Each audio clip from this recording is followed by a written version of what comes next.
ឥឡូវយើងមើលលំហាត់ទី2គេឲ្យ x ការ៉េបូក x បូក1ស្មើ0នោះ x ស្វ័យគុណ2025ស្មើប្រមាណសំណួរនេះគេសួររក x ស្វ័យគុណ2025ហើយប្រាប់សមីការនេះមកនៅក្នុងលំហាត់ទី1យើងដោះស្រាយរកសំណួរគេគឺរករើសរបស់សមីការដែលគេឲ្យប៉ុន្តែលំហាត់នេះយើងអត់ប្រើតាមវិធីទី1ទៀតទេគឺយើងត្រូវគុណបំពេញវាណាបាទទី1យើងគុណបំពេញហើយទី2យើងត្រូវទាញយកកន្សោមស្វ័យគុណប្រមាណទៅវាស្មើនឹងប្រមាណទី2ហើយទី3យើងត្រូវបំលែងសំណួរនេះឲ្យជាប់នឹងទម្រង់ដែលយើងទាញបានហ្នឹងអញ្ចឹងមាន3ជំហាននៅក្នុងលំហាត់នេះឥឡូវទី1យើងគុណនឹងកន្សោមបំពេញប៉ុន្តែកន្សោមបំពេញយើងត្រូវនឹកឃើញដល់រូបមន្តមួយសិនរូបមន្តយើងគឺa គីបដក b គីបស្មើនឹង a ដក b a ការ៉េបូក ab បូក b ការ៉េបើគ្រូយក x គីបដក1គីបយើងលុបតាគីបចេញមកនេះបាន x ដក1គុណនឹង x ការ៉េបូក x គុណនឹង1បូក1ការ៉េយើងពិនិត្យមើលកតាទី2នេះកតានេះ x ការ៉េបូក x គុណនឹង1បូក1ការ៉េនេះបើយើងកណនីទៅវាបាន x ការ៉េបូក x បូក1អញ្ចឹងកតាមួយនេះគឺវាដូចគ្នានឹងប្រធានដែលគេឲ្យមកនេះបាទអញ្ចឹងវាដូចគ្នាអញ្ចឹងកតាបំពេញរបស់វាគឺ x ដក1បាទន័យថាយើងត្រូវគុណនឹង x ដក1អញ្ចឹងកន្សោមនេះយើងគុណនឹង x ដក1ប៉ុន្តែមុននឹងគុណណាមុននឹងគុណយើងត្រូវពិនិត្យមើលទៀតថាតើ x ដក1ហ្នឹងវាអាចតម្លៃរបស់វានឹងអាចស្មើ0អត់ណាតម្លៃរបស់x ដក1នេះអាចស្មើ0អត់ពីព្រោះថានៅក្នុងការគុណនឹងកន្សោមណាមួយឬក៏ចែកនឹងកន្សោមណាមួយយើងត្រូវប្រយ័ត្នថាតើវាអាចស្មើ0ឬក៏អត់ឥឡូវយើងមើល x ដក1នេះវាស្មើ0បានតតែតម្លៃ x របស់វាជាលេខ1កន្លែងនេះជាលេខ1បានយើងដកទៅស្មើ0អញ្ចឹងយើងសួរថាតើ x ហ្នឹងជាលេខ1អត់ដើម្បីដឹងថាលេខ1ឬអត់យើងយកអាលេខ1នេះទៅចំនួនក្នុងសមីការនេះមកបើចំនួនទៅវាស្មើ0បានន័យថា x ហ្នឹងជាលេខ1ហើយ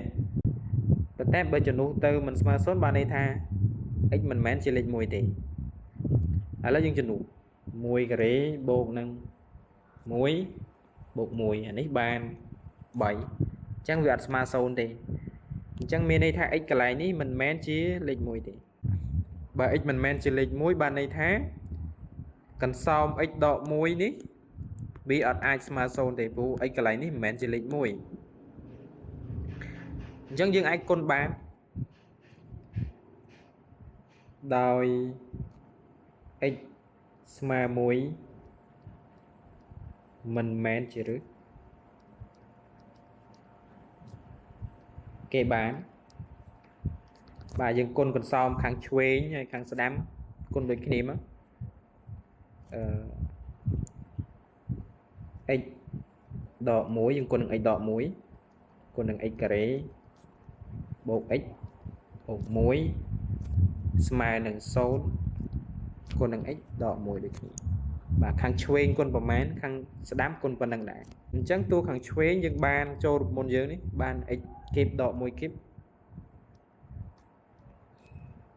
ហើយខាងស្ដាំគុណនឹង0ទៅវាបាន0យើងទាញរក x គីបមកអានេះ1លើកជាគីបស្មើ1ដដែលអញ្ចឹងយើងបោះអា1លើកជាគីបនេះតម្លៃវា1មែនទេបោះមកខាងស្ដាំមកបាន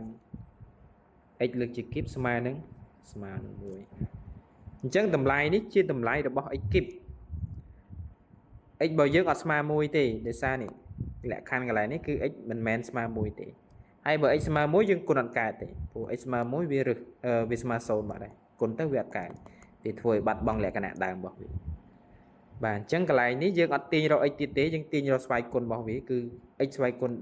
3ឬក៏ x គីបហ្នឹងស្មើនឹង1បាទដាក់លក្ខខណ្ឌមក x ខុសពីលេខ1យើងបំលែងអានេះមកធ្វើម៉េចឲ្យជាប់នឹង x គីប 2025នេះយើងយកបំបែកទៅជាប់3ន័យថា3គុណនឹងប្រមាណឲ្យស្មើ2025បាទអញ្ចឹងយើងដឹងថា2025វាស្មើនឹង3គុណនឹង675មានន័យថា x ស្វ័យគុណ2025វាស្មើនឹង x ស្វ័យគុណ3គុណនឹង675ហើយកន្លែងនេះយើងមានរូបមន្តមួយទៀតស្វ័យគុណមួយទៀតគឺ a ស្វ័យគុណ m គុណនឹង n គឺយើងដាក់ស្វ័យគុណមកតង់ហើយមកតង់ទៀតយើងអាចដាក់ណាមុនក៏បានដែរ a ស្វ័យគុណ n m នៅក្រៅក៏បានដែរបាទអញ្ចឹងកន្លែងនេះលោកគ្រូអាចទៅសេដាក់ x ស្វ័យគុណ3ហើយស្វ័យគុណ675បាទដើម្បីអីដើម្បីឲ្យជាប់2025ហើយជាប់តាក់ទងនឹងស្វ័យគុណ3ដែលយើងស្គាល់បាទអញ្ចឹងមានន័យថាម៉េចមានន័យថា x គីបនេះដើម្បីឲ្យបាន2025យើងត្រូវលើកជាស្វ័យគុណ675បាទយើងលើកមកនាំឲ្យ x ស្វ័យគុណ3លើកជាស្វ័យគុណ675អញ្ចឹងខាងស្ដាំនេះលេខ1នេះយើងលើកជាស្វ័យគុណ675ដែរមកបាទអញ្ចឹងតួខាងឆ្វេងយើងគណនាធម្មតាយើងគុណនៃតួសន្នចូលគ្នាបាទបាន x ស្វ័យគុណ3គុណនឹង675ស្មើនឹង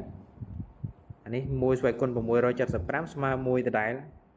ហើយ x ស្វ័យគុណ3គុណនឹង675នេះយើងគុណចូលគ្នាមកបាន x ស្វ័យគុណ2025អានេះស្មើ1បាទអញ្ចឹងចម្លើយយើងបានប៉ុណ្ណឹងដូចនេះ x ស្វ័យគុណ2025ស្មើ1